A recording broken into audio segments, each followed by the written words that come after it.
आणि या क्षणाची सर्वात मोठी बातमी ती म्हणजे मर्सिडीज बेंझ महाराष्ट्रामध्ये मोठी गुंतवणूक करणार आहे।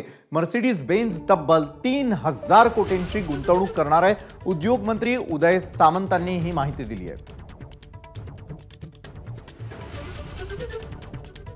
तर महाराष्ट्रासाठी मोठी बातमी ती देखील गुंतवणुकी संदर्भातली, कारण मर्सिडीज बेंझ महाराष्ट्रामध्ये मोठी गुंतवणूक करणार असल्याचं कळतंय।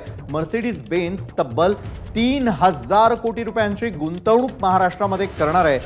स्वतः उद्योग मंत्री उदय सामंतांनी या संदर्भात माहिती दिली आहे।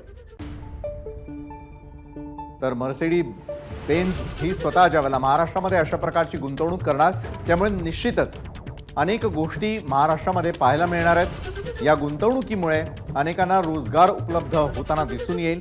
त्याचबरोबर महाराष्ट्रामध्ये अनेक घडामोडी होताना पाहायला मिळतील।